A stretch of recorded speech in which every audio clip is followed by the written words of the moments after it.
Let's not beat around the bush here. It is undeniable that 2022 was an absolutely hellish year to be a fan of the once giant Halo franchise. The fact that a list like this can even exist should tell you that. Over the past year, Halo developer 343 Industries has truly proven to us that, despite putting out good content occasionally, they really are one of the dumbest AAA gaming studios out there right now. So, to celebrate the conclusion of this truly glorious year, I thought we'd all gather together to go over the top 11 worst Halo controversies of 2022. Starting with number 11, we're a very competitive game. Oh dear, it looks like 343 Sean Barron did a little oopsie by saying this. We're a very competitive game. That's our DNA. That's who we are, right? You go back all the way to the very first Halo, right? Multiplayer. I mean, it is a highly competitive game. I really wish I weren't here right now. Saying that Halo has been a super competitive game from day one riled up a fair bit of the community because it's not true. Halo 1 was made to be a casual party shooter that the likes of Nintendo would be proud of. You think Nintendo would be proud of a competitive game? They hate competition. Halo is a lot like Nintendo's Super Smash Bros. Melee in that sense. Both started out with the sole intention of just being fun party games and nothing more. But, as if they were warped into this role by destiny itself, also managed to become incredible competitive games with some seriously ridiculous tactics. My point here is that Halo was never supposed to be a competitive game first, and I think this quote gives us a pretty clear insight into 343 Industries' flawed perception of how to make a Halo game. It could also just literally mean that the game has wins and losses and elements of teamwork, which could be what Sean meant. Wow, if only 343 would have just communicated better and clarified what Sean meant by this. Speaking of vague messaging and a total lack of context, number 10, we didn't look at the games. Oh boy, buckle your seatbelts everyone. We have the first of many Halo TV show related controversies on this list. You could not escape the damn things when the show was airing. Anyways, this one is about the quote the news media took from Halo showrunner Stephen Kane, which reads, "We didn't look at the game." This naturally signaled a ton of red flags amongst Halo fans, and for very good reason, and concerns started brewing about the quality of the new TV series. However, this was a quote that was largely taken out of context by the media for easy clicks, as Kane would later clarify, "Headlines are fun, but here's what I really said. To make the Halo TV series, we started from the game, and then we made the pilgrimage to 343 to study the entire canon, so that we could bring you the full Halo experience." Although after having seen the plot direction the Halo TV series did end up taking, that initial quote may as well have been true. It also kind of implies that they did look at what made the games work and then thought, nah, screw it, throw it all away, who cares? Which is arguably worse. Anyways, this leads us into the 9th worst Halo controversy of 2022. Master Chief's face. Master Chief is a very enigmatic character. He's been described as a ghost in the shell by Bungie employees, and a big part of the character's appeal is the hesitance to show his face. Almost all of the Halo canon over the years has made a collaborative effort to keep this under wraps.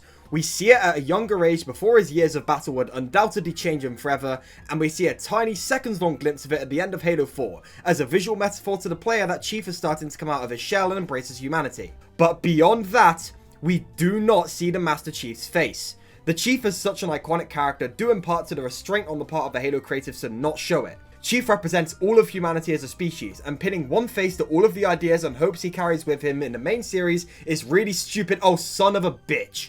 They don't even build it up either as to give the face reveal any kind of emotional impact. They just reveal Pablo Schreier's mug in the most melodramatic fashion possible, and then unironically expect us to care. In response to that, you might be saying, well, TV is a different medium to the games. The audiences need a face to emote to.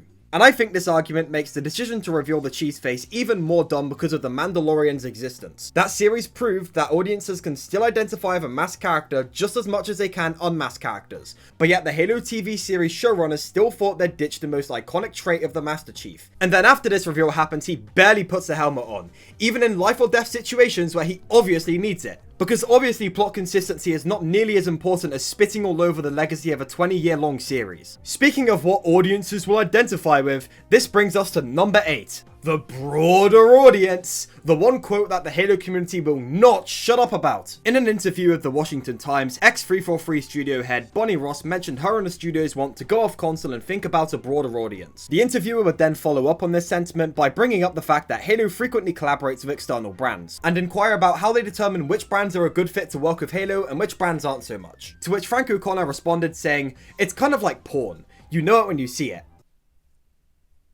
What? This broader audience quote has generated so much scorn from Halo fans, and somewhat rightfully so. I don't necessarily think it's the end of the world that 343 are trying to cast a wider net of fans. In fact, it's absolutely necessary to do so in order for the franchise to survive. Otherwise, Halo is going to die of its current crop of fans. The problem is that betraying the identity of the franchise and putting out crap like the Halo TV series in order to do that is an incredibly stupid and misguided idea. That's a stupid decision that can only be made by a stupid idiot. Not only that, but cannibalizing a lot of Halo's gameplay elements such as the customization and progression in order to make a broader audience-oriented free-to-play game whilst Halo is already on the back foot is also a bad idea. Broader audience is a good goal on paper, but 343 is incredibly misguided in how they've executed that plan. I can see this was probably well intentioned though. But speaking of a company being completely misguided and incompetent, this brings us to number 7, the confusion surrounding the air date of Ninjago Crystallized. The release lead up of Ninjago Crystallized was a complete disaster. After an alright release of the first half of the season, the release cycle for part 2 was one of their worst mistakes yet. The LEGO Twitter account was going completely off of the rails. Some days it would tell fans that the new episodes would be releasing super soon, and other times they'd be releasing in the coming months. Official sources at events like LegoCon were promising huge developments in the coming weeks, only to tell us nothing about the season for over a month. The rollout was then ruined even further by half of the batch of episodes randomly leaking in Cantonese, spoiling the fact that absolutely nothing of worth happens in any of these episodes, which is a true modern tragedy. The fact that this 5-month-long release cycle happened in the way it did with this many missteps is a true testament to the incompetence of LEGO as a company in the modern age, and a prime example of how 343 Industries is killing Halo. This brings us to the number 6 spot on this list, which unfortunately means we're going to have to circle back to the ever controversial Halo TV series. Don't worry though, I promise this is the last time we're going to talk about this TV series in this video. What we're going to be focusing on this time is the scene where Master Chief strips naked and has sex with a Covenant prisoner of war. I really wish I was joking when I say this is an actual thing that happened in the Halo TV series, but I'm not. They just strip naked and do it. A trend with the Halo show which I find to be really weird is the progressive undressing of the Chief. We get the Chief of no helmet, and then the Chief of no armor, and then the Chief of no undersuit. There are actual, completely unobscured, uncensored shots of John 117's dump truck in this series. Who working on this show genuinely thought that Halo fans were just dying to see the Master Chief's bare naked ass? So yeah, they have a scene in the Halo TV show where the Master Chief has sex with Mackie as Cortana is forced to uncomfortably watch them do it. I don't know who greenlit this, but not only the Halo fanbase, but the internet as a whole sure had a great time tearing it to shreds. In a twisted monkey paw kind of way, 343 did end up getting that broader audience, I suppose. I think I've made my point about Master Chief having sex. Let's move on to point number 5, the in-game item store and progression system of Halo Infinite. What a joke. I worked my ass off to get where I am. And you take these shortcuts and you think suddenly you're my peer?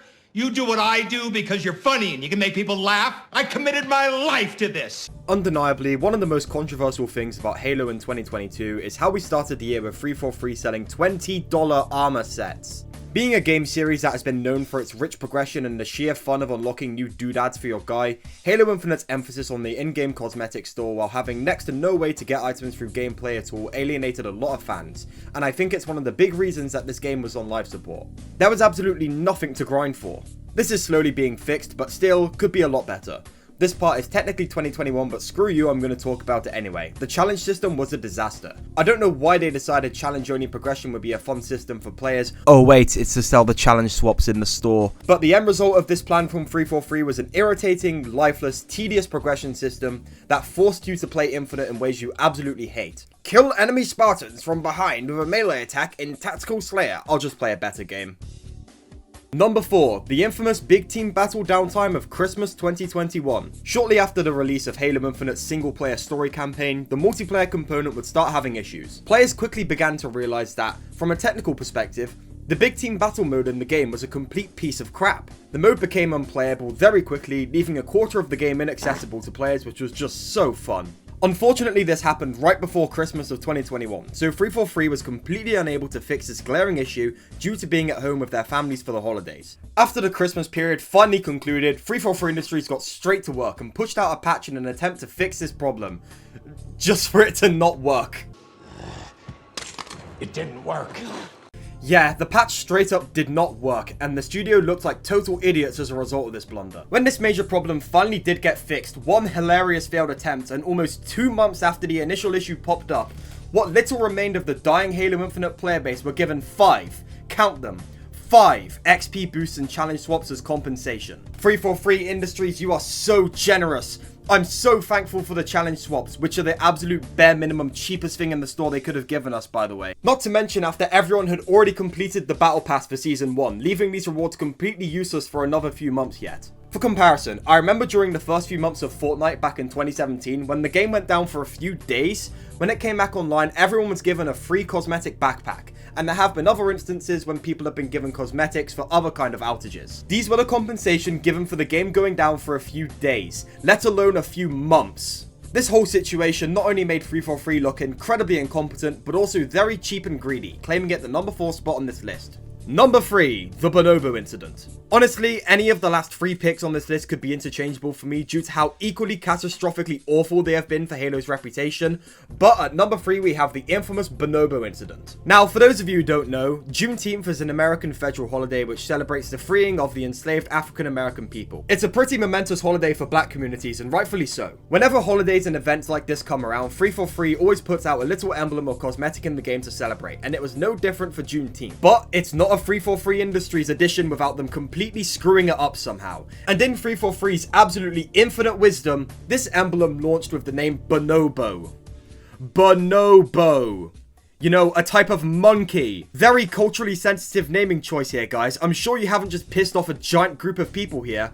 I'm sure this is what we needed to save the game's reputation. Yeah, Free4Free were rightfully put through the ringer after this for adding this genuinely racist emblem to their game, prompting an ultra rare moment where the ex-head of Free4Free Industries, Bonnie Ross, actually communicated with the community for once, and this name was quickly changed. You might be asking, how could Free4Free screw up so spectacularly here? Well, I'll tell you. Bonobo is an internal tool that has been used to develop Halo games for as far back as Halo 2, and this tool decided that now, when the name could be taken as a racial attack on a minority group, now is the time to crap the bed and forget the actual name of the emblem. This wasn't an intentional move on Free4Free's part, but the fact that this was even able to happen should demonstrate the incompetence and disorganization of the studio, earning it the number 3 spot on this list. But if you think that's bad, you're in luck, because we still somehow have 2 spots left which are arguably worse. Bringing us to the number 2 spot on this list, let me introduce you all to Free4Free Postums, a community manager for Halo on social media at the time. Now, Postums, I don't know how the name is pronounced, has been known for being a character, to say the least. I really don't think putting him in the position he was in was a good idea outright, and this incident was proof of that. So, in late February of 2022, there were 2 major events relevant to this topic. 1, Russia starts its assault on Ukraine, killing hundreds of innocents and putting Ukraine's survival and Russia's greater intentions into question. 2, the Halo Wars 2 and Halo 5 servers go down. After a few days of total silence on this topic, Halo Wars YouTuber Team Respawn rightfully contacts Postums looking for details about why his main game has been down for at this point a full day, to which he's greeted with this response. "Hello, my friend. I wasn't aware this was down as I was paying attention to Russia bombing a country of innocent people and going through the emotional response of being a father and thinking about my son growing up in a world of war. I will now be following up on this." This is, without a shadow of a doubt, the worst possible way he could have responded to this, when Free4Free is already undergoing multiple PR nightmares and their ability as a basic game studio, let alone a AAA one, is thoroughly being put into question. This is the last thing anyone in the studio should have been saying to people. This tweet is emblematic of a bigger problem which is damaging human culture as a whole. Annoying Westerners who think that every single conflict is going to lead into World War III. It's like they want World War III to happen with how little they shut up about it. Missile glitched out? That's going to lead to everyone bombing the hell out of each other. Russian spy killed? Yup, that's going to lead to the heat death of humanity. And every single time that annoying white suburbaners on Twitter hype up World War III, shocker, it never happens. You aren't going to get drafted, your neighborhood isn't going to be obliterated, you live in a suburb in the world's most powerful country, you will be fine. Postums then followed up on this by releasing a very half-assed apology for his tweet, insisting that his emotions are just getting the better of him and that he was just speaking his personal truth. Whatever the hell that means. And that was the end of it. Until people discovered his cryptocurrency account. Let me introduce you all to the now deactivated Postums crypto account. Now, the fact that this dude is a crypto bro, as funny as that is, isn't what's relevant. What's relevant to this conversation is this tweet here, where he speculates about how the massive loss of life currently happening in Ukraine is going to affect his cryptocurrency investment. Keep in mind, this is seemingly whilst he's in too much emotional pain from the war happening to carry out the most basic tasks possible in relation to his job.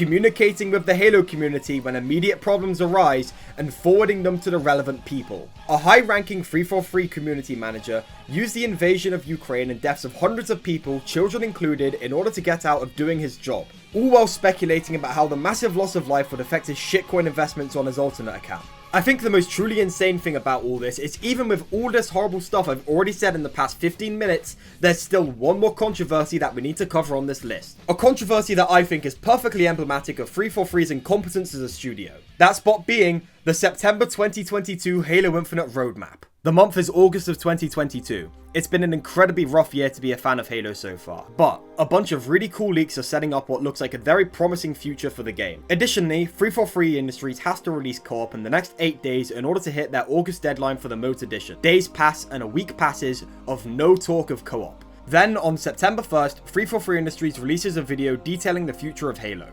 343 waited until September 1st to tell us that their August release window has been delayed. No doy. As if they're a lazy school kid telling their teacher about their homework not being done at the very last minute. Even ignoring the fact that the mode had already been delayed multiple times at this point, the fact that they announced the delay of this mode this late in this manner just reeks of unprofessionality. Oh yeah, and then they announced that split screen campaign co-op is cancelled. A lot of learnings from that, and I would say for any FPS going out forward, we will always have split screen in going forward. Coward! You liar! People pre-ordered Halo Infinite. People bought Halo Infinite for a full $60 with the expectation of being able to play campaign split screen with their friends, only to be told that they won't be doing that a year after their purchase. This is an unbelievably anti-consumer slap in the face to 343's most loyal customers and is going to hugely impact their trust when it comes to making promises in the future. You can't promise content, wait for everyone to buy the game, and then cancel it without looking like a slimy liar. Furthermore, this video revealed that Season 2 of Halo Infinite would be lasting a grand total of 10 months due to the delay of Season 3. Now, this didn't end up being entirely the worst thing in the world, because the winter update basically ended up being another season minus the lack of an 100 tier battle pass and new narrative content, but 343 did an absolutely horrendous job at communicating that, and as a result, people rightfully expected minimal content to be added with the update, so it all fueled this massive PR disaster. Not only that, but the winter update's main purpose was pausing Halo Infinite's live service support. 343 had to stop the live service of their premier Halo game almost a full year in because the support was so piss poor. Now, don't take me as some insane Halo hater when I say this here, because I think the winter update and subsequent December update, while scuffed in areas, are overall really solid updates to the game. But that doesn't change the fact that a multi-million-dollar studio handling Xbox's flagship franchise brought its live service to a grinding halt less than a year after its launch. It's a bad look for Halo, and it's a bad look for Xbox.